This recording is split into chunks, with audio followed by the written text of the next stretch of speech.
Bem-vindo ao canal, tudo bem com você? É sempre uma alegria a gente voltar aqui para estudar a palavra de Deus. E ainda mais quando esta palavra é lida diariamente, tópico por tópico, dentro de um assunto como é a lição da escola sabatina. Você que está pela primeira vez neste canal, você é muito bem-vindo e eu quero pedir que você que ao acessar esse conteúdo, você, se ainda não é inscrito, que você se inscreva. Vamos alavancar a pregação do Evangelho. Que você também curta e que você comente. Ainda mais, compartilhe. Vamos ser, como eu costumo dizer aqui, agentes de esperança em um mundo tão necessário da palavra de Deus. Que nós possamos ser esses instrumentos que o Senhor queira usar. Você concorda comigo?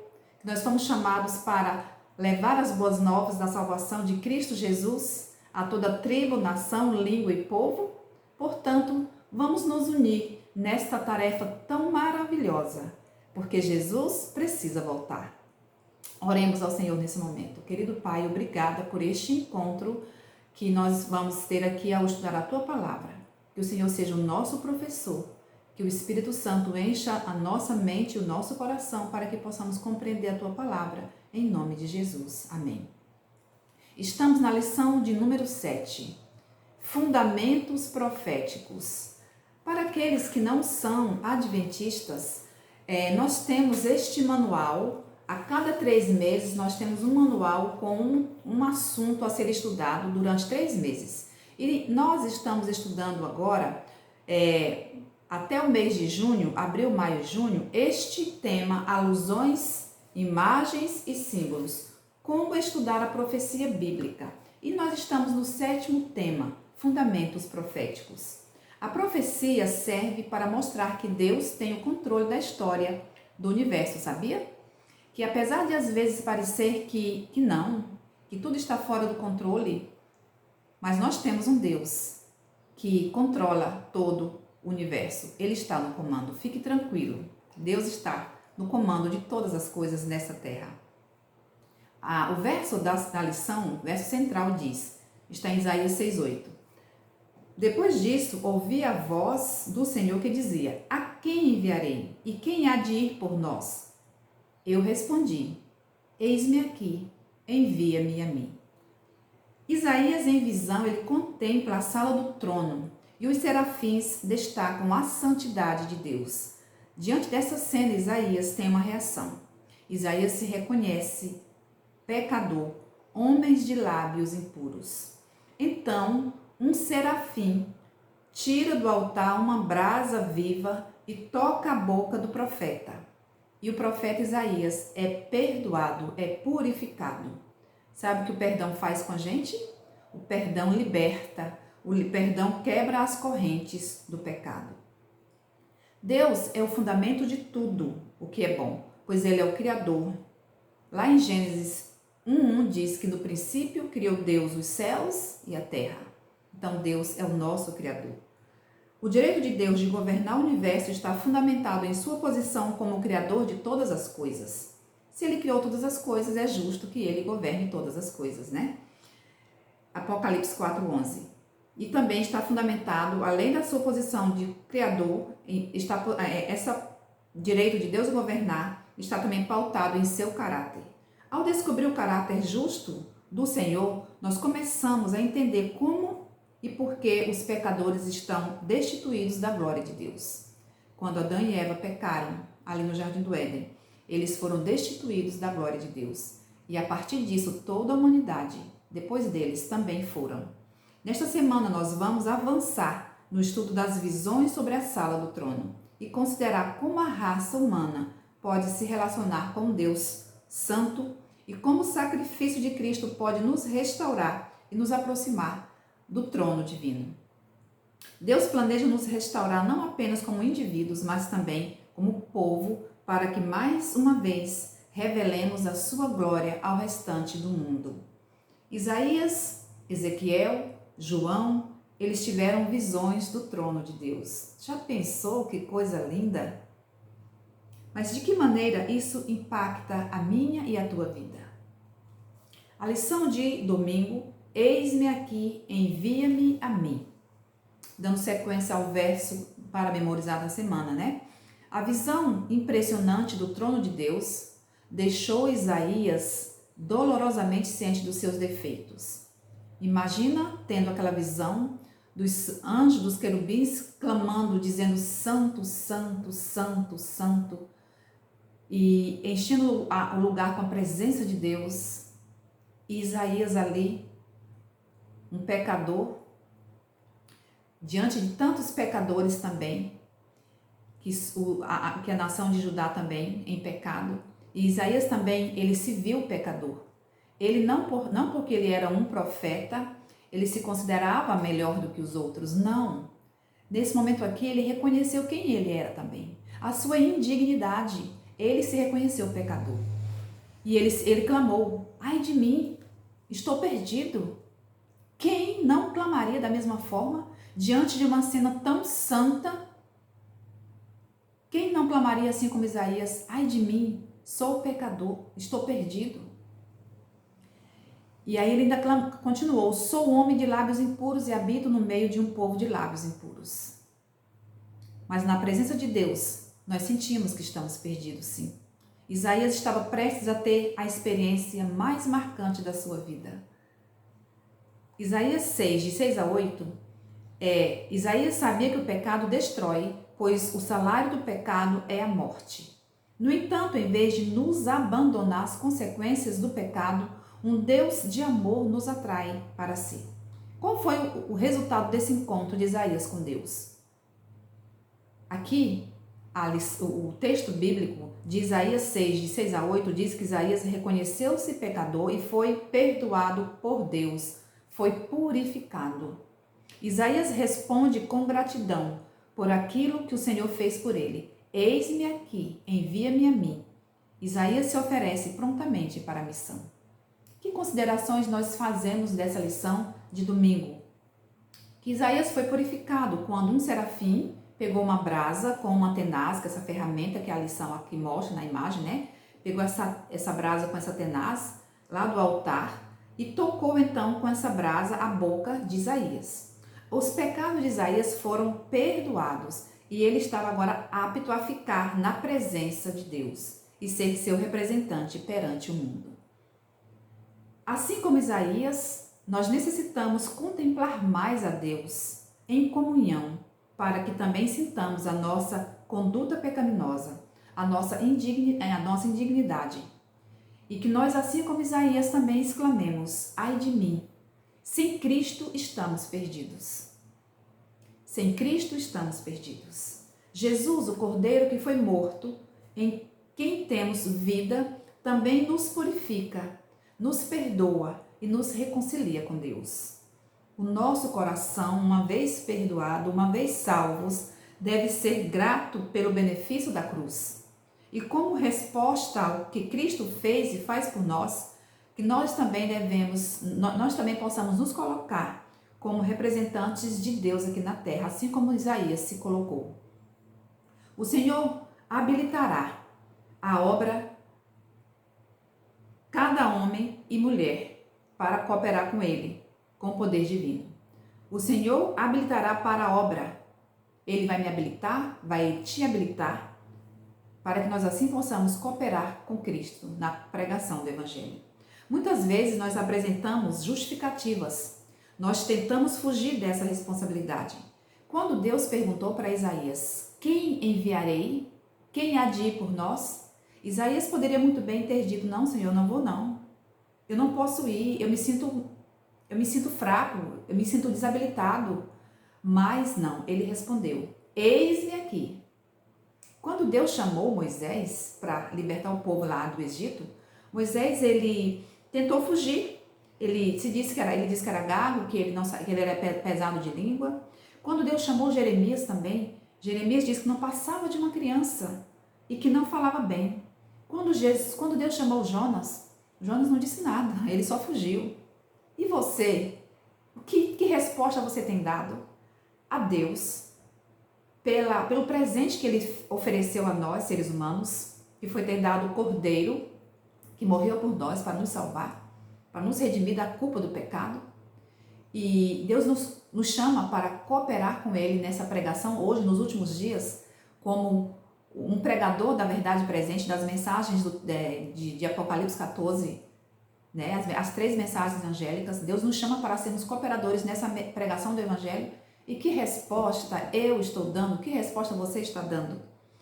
Assim como Deus tocou os lábios de Isaías, Ele também quer purificar os nossos lábios, o nosso coração. E dizer da mesma forma que diz para Isaías: a sua iniquidade foi tirada e o seu pecado perdoado, porque eu tenho um trabalho para você realizar. Você vai? Qual será a minha e a sua resposta? Ao Jesus nos purificar hoje, Ele nos purifica para uma missão. Que resposta nós vamos dar? Que resposta nós estamos dando? Vamos falar como Isaías: eis-me aqui, Senhor, envia-me a mim? Essa é a resposta que o nosso Deus deseja ouvir. A lição de segunda-feira: os 2 querubins. Assim que nossos pais foram expulsos do Éden, Deus apresentou esperança do Messias. Ele estabeleceu um símbolo poderoso nos portões do Éden. Ele colocou 2 querubins e uma espada flamejante. Essa cena se assemelha bastante à Arca da Aliança, que representava o trono de Deus. Gênesis 3, de 21 a 24. Qual era a tarefa dos querubins e por quê? A tarefa dos querubins era guardar o caminho da árvore da vida. Por que estes querubins estavam naquela posição ali, na frente do jardim? Porque Adão e Eva tinham comido do fruto que não era para comer e se tornaram pecadores. Agora, eles pecadores não poderiam comer da árvore da vida, porque senão eles viveriam pecadores para sempre. E um Deus de amor, de bondade, Ele não gostaria de ver suas criaturas eternamente pecadores. Então, os querubins foram colocados para guardar o caminho da árvore da vida. Os querubins tinham a responsabilidade de impedir o acesso dos pecadores à árvore da vida. E também eram símbolos de esperança, indicando a promessa de que um dia os salvos serão levados de volta ao paraíso. Oh glória! Este jardim está guardado. Um dia nós voltaremos para ele. Nós conheceremos este jardim.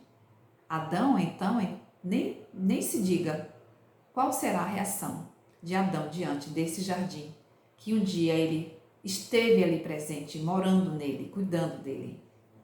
Você sabia que a Bíblia é uma jornada do Éden para o Éden? Do Éden perdido para o Éden restaurado? A história da salvação mostra o plano perfeito de Deus, desde Gênesis até o Apocalipse. Em Gênesis 3, nós vemos a queda do ser humano. A liberdade mal usada por Adão, a liberdade mal usada por Eva e Lúcifer trouxe distanciamento de Deus, trouxe limitação, trouxe morte. Mas ali mesmo, no meio da dor, surge a primeira promessa messiânica. Deus disse que colocaria inimizade entre a serpente e a mulher. A mulher feriria a cabeça da serpente. Esta é a semente da esperança. O Redentor prometido, Jesus Cristo, o Cordeiro que tira o pecado do mundo. Mesmo quando tudo parece fugir do controle, a profecia bíblica nos lembra que Deus continua no controle da história. Imagina quando Adão e Eva ali pecaram, o que não passou na cabeça daquele casal. O que eles pensaram? Vamos morrer, vamos morrer, vamos morrer. Mas Deus trouxe esperança, a esperança de um Messias vindouro. E eles creram. E nós conheceremos Adão e Eva. Deus então veste Adão e Eva com peles de animal, apontando para o sacrifício substitutivo. A humanidade é expulsa do Éden e afastada da árvore da vida. Mas a história não termina aí. Amém? Em Apocalipse 22, nós vemos a restauração plena. E me mostrou, Apocalipse 22, 1 e 2, e me mostrou o rio da água da vida. No meio da praça estava a árvore da vida, aquela árvore que estava guardada. Ela estará no meio da praça, ali na nova terra. A humanidade redimida pelo sangue de Cristo volta a ter acesso a vida eterna. Amém? A lição de terça-feira, como brasas vivas. Quem são os querubins na Bíblia? São criaturas sobrenaturais, associadas ao trono de Deus. No Antigo Testamento, os querubins são apresentados como seres viventes. Em Êxodo 25:18, diz que 2 querubins de ouro cobriam a arca da aliança. São então associados, esses querubins em Isaías são associados às brasas vivas da visão que Isaías teve, lá dos serafins. Os querubins no Apocalipse, eles têm 6 asas. Os querubins apresentados na visão de Ezequiel tinham 4 asas. Ezequiel 1, de 4 a 14. Que semelhança existem entre esta passagem e as cenas descritas em Isaías 6, de 1 a 6 e Apocalipse 4, de 1 a 11? Nós vemos nestes textos bíblicos 4 seres viventes, chamados de querubins, junto ao trono de Deus. Tanto na visão de Ezequiel, quanto na visão de João e Apocalipse, esses seres viventes tinham o mesmo rosto. É dito que eles tinham rosto de leão, de boi, de águia e de homem. Qual o significado profético desses símbolos? Leão. Leão é associado a Jesus. Jesus é o leão da tribo de Judá. Boi. O boi é um animal de serviço. E o que foi que Cristo veio fazer aqui na terra? Jesus não veio para ser servido. Jesus veio para servir. Águia.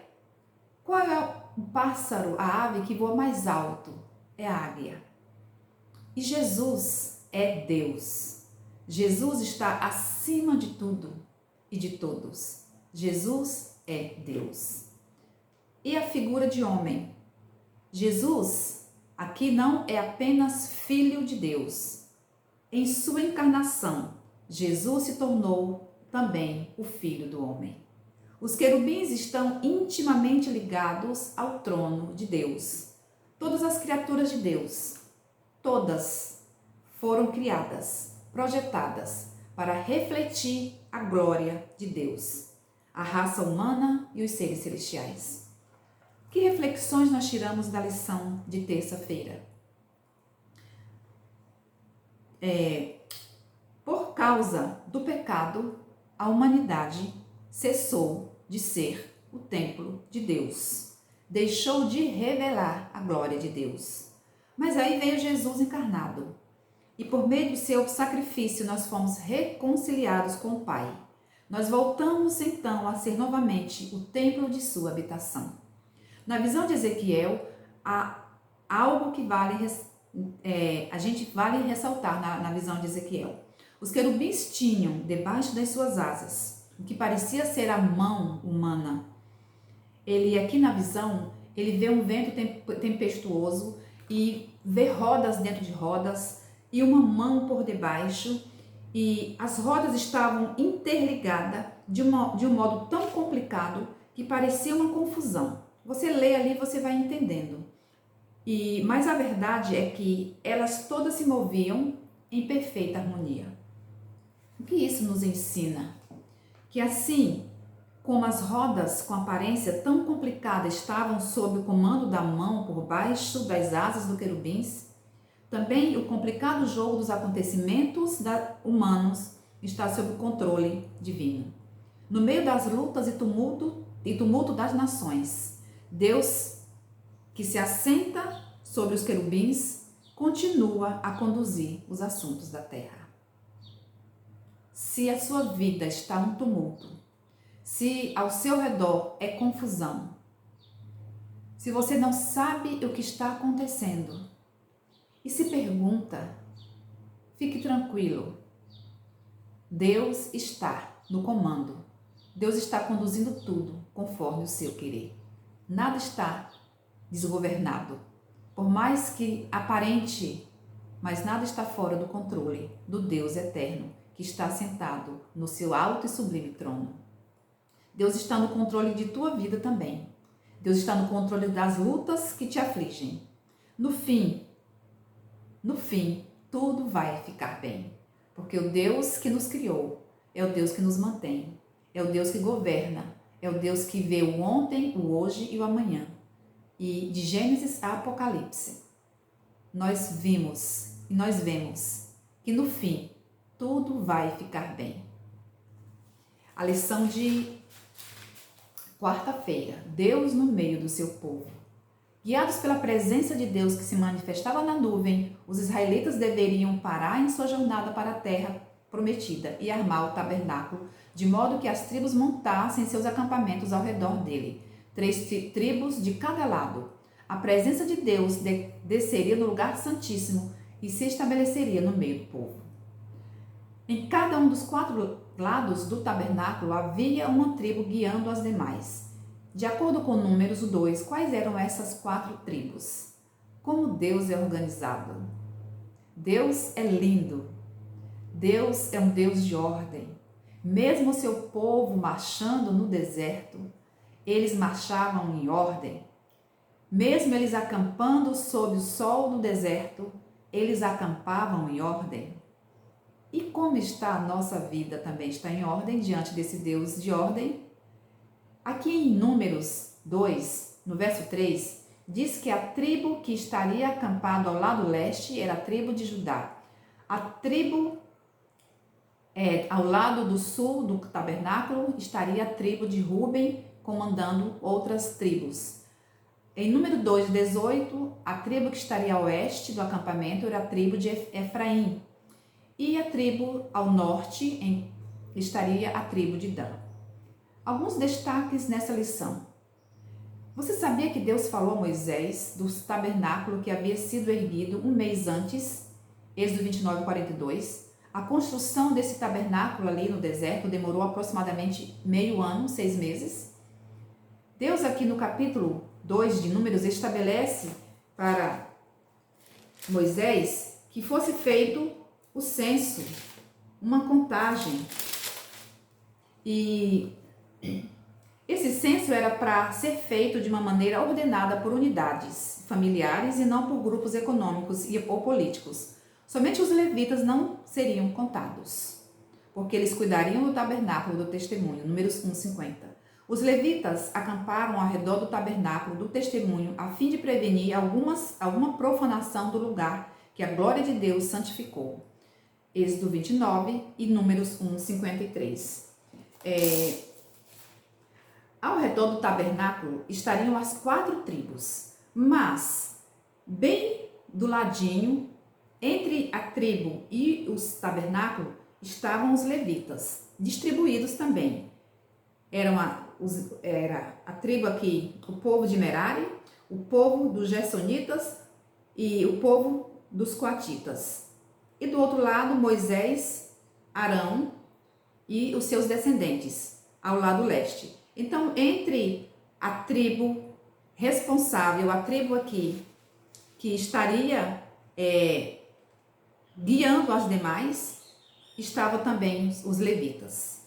Entre uma tribo estavam os levitas. Entre a tribo guiando as outras e o tabernáculo estavam os levitas em volta. Eles acampariam ao redor do tabernáculo. Era como uma espécie de muro de proteção. Estando os israelitas acampados ou marchando, o tabernáculo localizava-se no centro como símbolo da presença de Deus no meio deles. Deus, ele tinha pedido para Moisés construir o santuário porque Deus queria habitar no meio do seu povo.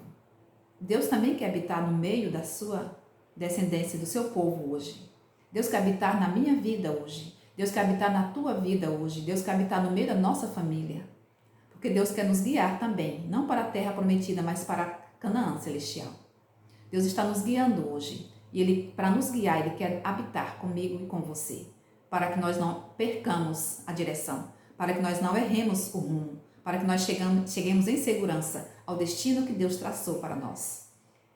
Quando o tabernáculo terrestre ficou pronto ali no deserto, a glória do Senhor encheu aquele lugar. Meus queridos amigos e irmãos em Cristo Jesus, Coríntios diz que nós somos o templo vivo da habitação do Senhor.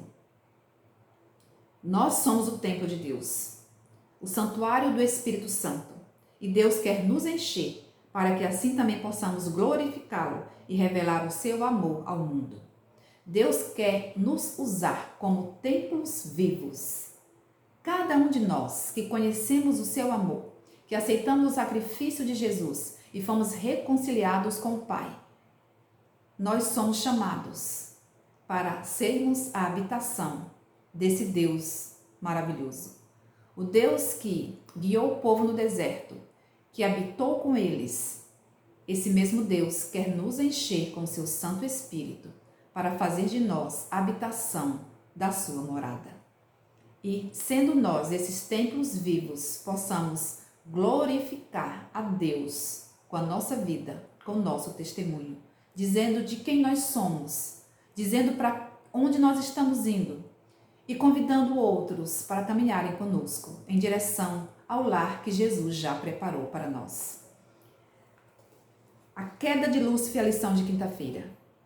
Não podemos compreender o fato de que algum dia Lúcifer já ocupou a posição de querubim da guarda, ao lado do trono de Deus. Lúcifer foi um dia um querubim, mas por seu orgulho, por sua cobiça, por sua exaltação própria, ele quis ser igual a Deus. Nós sabemos da história. Ele foi lançado do céu para a terra. O que levou à queda de Lúcifer? Compare a queda de Lúcifer com a honra que os salvos recebem. Ezequiel 28, de 11 a 17, Isaías 14, de 12 a 14 e Apocalipse 14, de 1 a 12. É feito aqui uma comparação.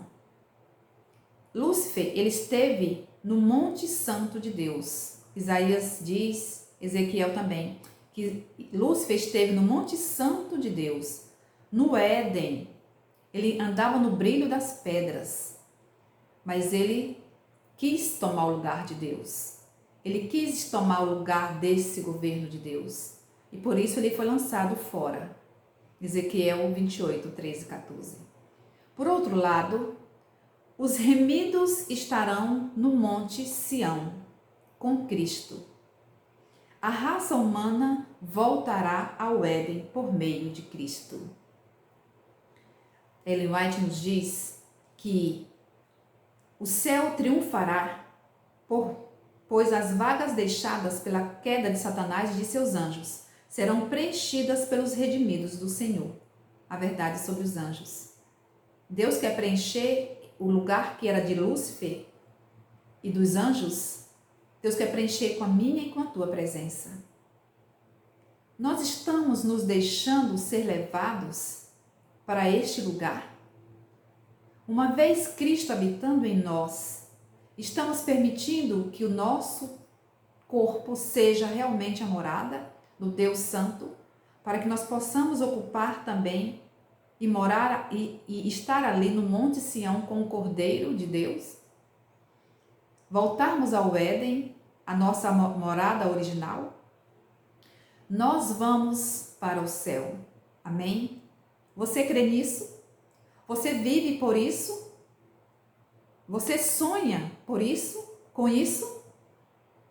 Quando eu contemplo o céu, eu gosto de olhar para o céu, porque ele me lembra que é lá, acima desse céu visível que nós temos, me lembra que nós temos um Deus, um trono, um santuário, e que lá, nesse momento, nós temos o nosso Jesus, o nosso sumo sacerdote, cuidando na nossa vida, fazendo o apagamento dos pecados que nós confessamos, para que nós possamos ter direito de estar com Ele para a eternidade. Os salvos estarão no céu somente por causa do Evangelho. Nós estaremos no céu por causa de Cristo, porque nós fomos salvos pelo Cordeiro, que tira o nosso pecado. E nós vamos estar lá um dia, como João viu na visão de Apocalipse 5, dizendo: digno és, digno és, digno é o Senhor, digno é o Cordeiro que foi morto, porque Ele morreu por mim, porque Ele morreu por você. Digno és de Cristo de pegar o livro e de quebrar os selos, porque foste morto e com o teu sangue compraste para Deus os que procedem de toda tribo, língua, nação e povo. A morte de Jesus, ela nos garante essa vitória. Jesus pagou o preço por nós. O que eu estou fazendo em resposta a este sacrifício, a este preço pago? Nós não fomos comprados por ouro, por prata. Nós fomos comprados pelo sangue de Jesus. Deus nos chama a pregar o Evangelho eterno. Deus nos chama a sermos colaboradores dele aqui na história da terra, de levarmos pecadores para o reino de Deus. Não há um ser humano em toda a história da terra por quem Cristo não tenha morrido. Cristo morreu por toda a humanidade. E uma vez reconciliados com Cristo, nós somos chamados a falar para o nosso vizinho, para a nossa família, para aqueles que ainda não conhecem o plano da salvação. Nós somos chamados para falar para eles que há vida para eles, que há salvação para eles, que Jesus morreu por toda a humanidade e que cada pessoa precisa conhecer esse Jesus para que diante desse conhecimento ele possa se decidir. É isso que eu quero? É para o céu que eu quero ir? Eu preciso aceitar Jesus para que eu possa cooperar com ele como pregador, como pregadora desse plano de salvação. E as pessoas precisam conhecer Jesus através de mim e de você, para eles também se decidirem a estarem um dia no Monte Sião com Cristo e com os salvos, com os redimidos. Qual é o meu papel em contar aos outros o que Cristo fez por mim? Qual é o seu papel nessa história? Você foi alcançado por Jesus, vai ficar calado? Vai dizer que é pesado de língua?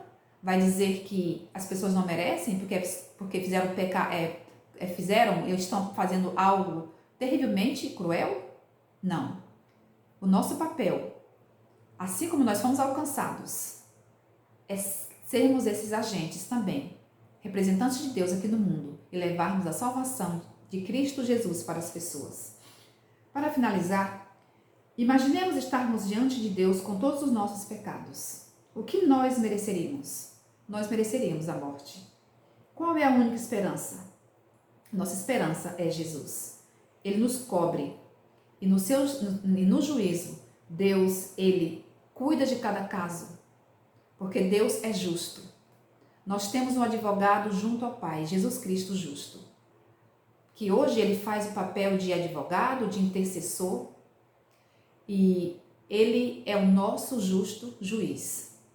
Se nós nos achegarmos a ele com confiança, confessarmos o nosso pecado, ele é fiel e justo para nos perdoar e nos purificar de todo o pecado.